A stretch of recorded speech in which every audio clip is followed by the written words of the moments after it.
সেখানে কি থাকবেন যখন মানুষের অধিকার? আমি তো বলে দিয়েছি ভাই, জনগণ যদি বলে আপনার থাকার দরকার না, আমি ছেড়ে দেব। বললাম, কতবার বলছি, আমি এক বাপের জন্মা, এক কথা বলি। বিধায়ক কৃষ্ণ কল্যাণী এখান থেকে তৃণমূলের প্রার্থী হয়ে দাঁড়িয়েছে। ভাই, যার যেখানে সুবিধা হয় সেখানে দাঁড়াবে। বিজেপির যেটা রুল রেগুলেশন আছে সেই মতো কাজ করবে। আর আমি বিজেপির প্রার্থী, আমি মেম্বার। হ্যাঁ, বিজেপি অ্যাসেম্বলি আমাকে রাজ্যসভার মেম্বার বানিয়েছে। বিজেপি এখনো প্রার্থী দিতে পারলো না রায়গঞ্জে। ওইটা তো এই কোথায় কোথায় প্রার্থী দিয়েছে আমি টোটালি আর নয়, আমি কিচ্ছু জানি না। বলছিলাম, কালিয়াগঞ্জে এক নাবালিকা এবং কি এক যুবকের মৃত্যু হয়েছে, তার তদন্তভার এখনো শুরু হয়নি, কি বলবেন এই বিষয়ে আপনি? ভাই, এই আসল কথা বলেছেন, এইগুলো আমার ভিতরে আছে, তার জন্য আমি ব্যথিত, অত্যন্ত ব্যথিত। আমার মানব জন্মটা মহা বিষাক্ত হয়ে আছে। দেখুন, আমরা রাজার বংশধর, রাজনীতি বুঝি, আমরা কূটনীতি বুঝি না। আমরা রাজবংশী মানুষ রাজনীতিটা বুঝি, কূটনীতিটা বুঝি না। তাদের পরিবারের সাথে কি আপনি কি দেখা করবেন? দেখা করতে তো গেছিলাম, আমাকে তো ঢুকতেই দিল না। কে? হ্যাঁ, আপনারা জানেন, আর কি বলবো না, আমরা তো জানি না। মহারাজ, এবার উত্তরবঙ্গে বিজেপি কেমন মানে ফলাফল করবে লোকসভায়? আমি যখন ফিল্ডে নাই, বিজেপির ফিল্ডে নাই, কি করে বলবো? মানুষের সাথে মিটিং করতাম, ভোট সম্বন্ধে আলোচনা করতাম, তাহলে তো বুঝতাম। আপনি তো রাজ্যসভার একজন সাংসদ, কিন্তু আমাকে তো আজ পর্যন্ত বিজেপির অফিসটা দেখায় নাই পশ্চিমবঙ্গে, মানে এখানে। আমাকে শপথ, যখন আমি নমিনেশন সাবমিট করেছি, তখন আমার কলকাতার অফিসটা দেখিয়েছিল। তারপরে তো আমি জানি না। তারপরে আমি ওত নিলাম, ওত নেওয়ার পরে আজ পর্যন্ত বিজেপির কোথায় অফিস আমি জানি না। বিজেপির রাজ্যসভার সদস্যের নামে আমাকে ললিপপ দিয়ে কোনো লাভ হবে না। রাজবংশী সম্প্রদায় আমাকে বিশ্বাস করে, তাদের বিশ্বাসের যথাযথ কৃতিত্ব আমাকে দিতে হবে। তাকে রাজ্যসভার সদস্য বানিয়ে কিছুই হবে না। মহারাজ বলেছিলেন যে আমি যে কোনো মুহূর্তে রাজ্যসভার সদস্যপদ ছাড়তে পারি। সাংবাদিকদের এক প্রশ্নের জবাবে অনন্ত মহারাজ বলেন, রায়গঞ্জ লোকসভা আসন রাজবংশী সমাজের চোখে একটি রত্ন, তাই এই আসনটি আগে বিজেপির দখলে ছিল। এবার বিজেপি যাকেই মনোনয়ন দেবে সে হাসি মুখে জিতবে, কারণ বংশবাদী সমাজের আশীর্বাদই মুখ্য। কেন্দ্রীয় স্বরাষ্ট্রমন্ত্রী অমিত শাহ প্রথমে এতে সম্মতি জানালেও পরে তিনি এ বিষয়ে অসম্মতি প্রকাশ করেন। রাজবংশী সমাজের মহারাজ বলেন, কোচবিহার সহ উত্তরবঙ্গের সাথে রাজ্য পুনর্গঠিত হলে পশ্চিমবঙ্গ সরকারের কোনো আপত্তি নেই, তবে কেন্দ্রীয় সরকারের রয়েছে, এটি অত্যন্ত দুর্ভাগ্যজনক। কোচবিহার সহ উত্তরবঙ্গ পুনর্গঠনের বিরোধিতা করেছে কেন্দ্র বলে দাবি অনন্ত মহারাজের। তিনি পশ্চিমবঙ্গ সরকারের সহকারী সচিব পর্যায়ের ঊর্ধ্বতন কর্মকর্তাদের সঙ্গে কথা বলেছেন, তাদেরও কোনো আপত্তি নেই। উত্তর দিনাজপুর জেলার কালিয়াগঞ্জ ব্লকের সাপকালিতে ধর্মীয় অনুষ্ঠানে এসে তিনি এসব কথা বলেছেন। অনন্ত মহারাজ বলেন, উত্তরবঙ্গ নিয়ে রাজ্য পুনর্গঠন করাই আমাদের মূল লক্ষ্য। এই দাবি আগেও ছিল এবং তা পূরণ না হওয়া পর্যন্ত অব্যাহত থাকবে। তো এই টুইটে যতগুলো পেয়েছ সব সত্য কথাই বলেছি, আর আমি তত্ত্ব সহকারে বলি, যত কথা বলি তত্ত্ব সহকারে বলি, আমি কোনোটা মিথ্যা বলি না। এখন কথা হলো, আমাকে যা বলেছে, তো যেহেতু লোক আমাকে বিশ্বাস করে, হ্যাঁ, সেহেতু যেটা ওখানে আমি শুনেছি, আমাকে যা বলেছে সেটাই বলেছি। হ্যাঁ, কে বলেছেন যে আলাদা রাজ্য সম্ভব নয়, সেটা কে জানিয়েছেন, কে দিয়েছেন বার্তাটা? এখানে অমিত শাহ বলেছে। অমিত শাহ বললাম, আপনি কি এই বার্তা নিয়ে গেছিলেন যে রাজ্য ভাগের ব্যাপারে কথা বলতে গেছিলেন? হ্যাঁ, আমি আগে হয়েছে, বিষয়টা আগে কথা হয়েছে, ওই ইলেকশনের বা পার্লামেন্ট সেশন চলাকালে, মানে তখনই এটা কথা হয়েছে।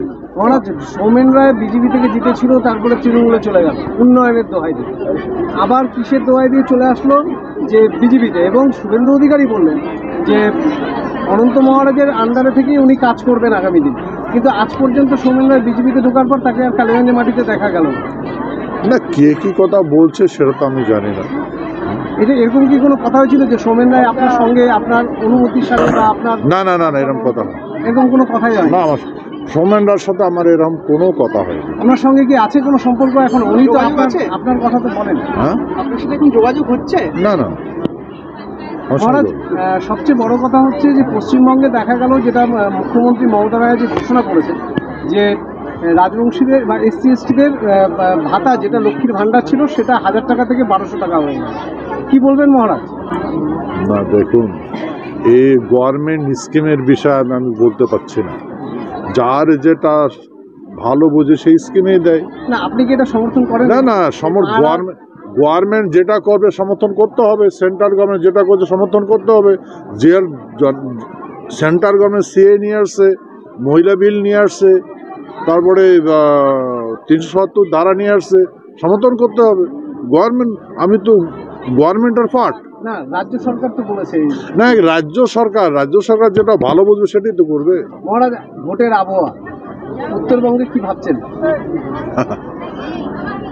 এখন আমি জনগণের কথা তো বলতে পারবো না, আমি তো জনগণের মনে থাকি না, জনগণ আমার মনে থাকে। কিন্তু জনগণ তো আপনার দিকে তাকিয়ে। হ্যাঁ, সেটা রেজাল্টে দেখতে পাবো।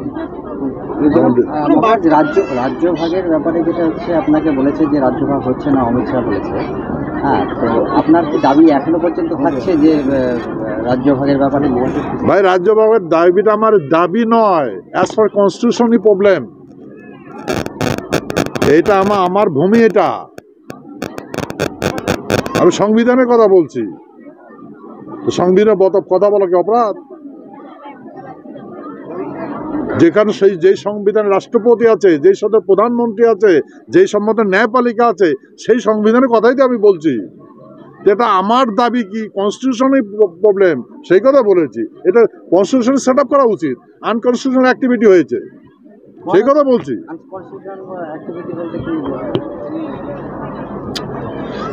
এটা 1939 সনে যখন সেকেন্ড ওয়ার্ল্ড ওয়ার হয়, তখনই এই ব্রিটিশ প্রাদেশিক শাসন আইন 290A ধারাটা, এই ধারাটা হচ্ছে অ্যামালগামেশন অ্যাক্ট, মানে একটা রাজ্য আরেকটা যুক্ত করাটা, এইটা এক ধারা 290A।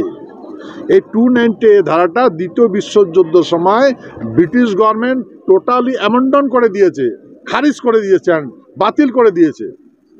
যদি বাতিল করে দিয়েছে, সেই 290A ধারাটা ব্রিটিশ সরকার, যখন ডমিনিয়ন গভর্নমেন্ট চলে 1947 সাল 1950 সন পর্যন্ত ডমিনিয়ন গভর্নমেন্ট চলেছিল, না 49 পর্যন্ত চলেছিল। তো সেখানে কি করে ইউটিলাইজ হলো যে আইন নেই? তখন তো প্রধানমন্ত্রী আসলো, তো তখনকার প্রধানমন্ত্রীটা মিথ্যা ছিল নাকি? তখনকার গৃহমন্ত্রী কি মিথ্যা ছিল নাকি? তখন যে আমরা চিঠি করেছি, ভারতের সঙ্গে যুক্ত হয়েছে, এটা মিথ্যা ছিল নাকি? সংবিধান নিয়ে আপনার দীর্ঘদিনের এই আলাদা রাজ্যকে ঘিরে একটা আন্দোলন মহারাজ, সেই জন্য না শোনেন, আপনাকে মহারাজ রাজ্যসভার সদস্য করলো বিজেপি। আপনি কি লোকসভা নিয়ে কালিয়াগঞ্জে গিয়ে আগামী দিনে কি প্রচারে আসবেন? আমি একা এসে কি করবো এখানে? আগামী দিনে আমি কি করব, কোথায় যাব? আমি তো আসছি, আমি যেটা আসছি এটা রাজনীতি। আমার যদি বলেন তো আমি এখানে রাজনীতির কথা বলতে আছি। আমি প্রচারের জন্য আসছি, বাবা মার প্রচারের জন্য আসছি। আমি যেখানে যাবো সেখানে প্রচার করবো। মহারাজ, বলছি এখানকার কিছু মানুষের সাথে কথা বললাম, তারা বলছে মহারাজ যে বার্তা দিবে আমরা সেই বার্তার দিকে এগোবো, আগামী লোকসভায় তাকে বিচার করব। কি বলবেন? তার জন্য তো এখানকার মানুষকে ধন্যবাদ, এখানকার তার চরণে 100 কোটি বার প্রণাম। আমাকে যদি এত ভালোবেসে থাকে, আমাকে, আমি জানি এরকম কথা বলবে, কিন্তু এখানকার সমস্ত মানুষের চরণে আমি প্রণাম জানাচ্ছি। মহারাজ, সম্মান পেলেন, সম্মান আপনাকে হয়তো একটা চেয়ারের সম্মান আপনাকে দিয়েছে বিজেপি, কিন্তু সেই আক্ষরিক অর্থে সেই সম্মানটা আপনাকে দিল না। আপনি যে আন্দোলনে লড়াই করে এই